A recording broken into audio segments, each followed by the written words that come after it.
বিয়ে হয়েছে, এই একটা ইস্যু। সেকেন্ড ইস্যু হচ্ছে বিয়ের প্রবণতা দেখিয়ে আমাকে বিয়ে করে নাই, এর জন্য সে রেপ করছে। তাহলে কোনটা নিবেন, বিয়ে হয়েছে না রেপ করছে? এখানে বাঁচাও বা লাভ দিয়ে যাও এরকম কোনো কাহিনী কিছু ছিল না।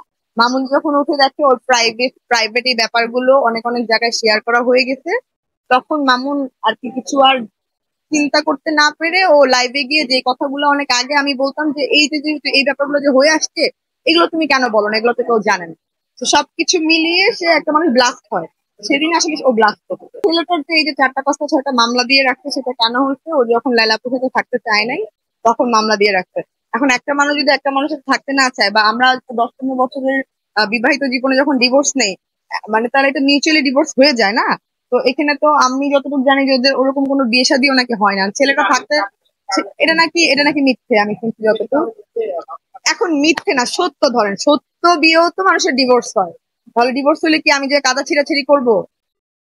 তো এই হচ্ছে ব্যাপার। একটা মানুষ যদি থাকতে না চায় তাকে ছেড়ে দেওয়া হোক, তাকে জোর করে রেখে কোনো কিছুই হাসিল করা যাবে না। এই যে উল্টা খুব খারাপ কিছু হবে। না না না না না, এরকম কিছুই না। মামুনের জায়গা সম্পত্তি যা আছে উল্টা সেগুলো যাবে এই মামলা শেষ করতে গিয়ে।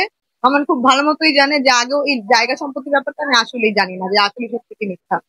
এখন মামুন আসলে ভালো একটা সম্পর্ক মেনটেন করে লাইলাপুর সাথে একটা সম্পর্ক রাখতে চেয়েছিল, বিকজ অফ ওর মামলাগুলো যেন সব শেষ করে।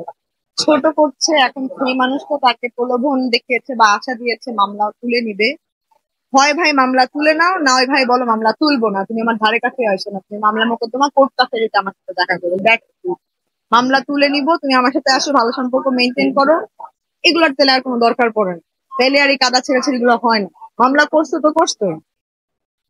আমি বলবো, আমি এই বিষয়গুলো নিয়ে কথাই বলতে চাই না, আপনাদেরকেও বলবো এগুলোতে আমাদের যেই জুনিয়র মানুষগুলো আসবে বা যারা এরকম প্রমোশন বা ব্লগার হতে চায়, তারা যখন দেখবে ভালো কিছু, বাংলাদেশে কিন্তু ভালো কোনো কন্টেন্ট আপনি শেয়ার করেন, আপনি ভাইরাল হতে পারবেন না। ভাইরাল করতে গিয়ে এটা ছড়াবে না। বাজে কোনো কিছু করেন, এটা ম্যাসিভ আকারে একদিনে ছড়াই যাবে। এখন আমরা ভালো কিছু ছড়ানোর তাগিদে এই যে ব্যাপারগুলো আছে, এই টাইপের কিছু ব্যাপারকে আমরা একদমই আপনাদের জার্নালিস্ট ভাইদের কাছে আমি হাত জোর করে রিকোয়েস্ট করবো।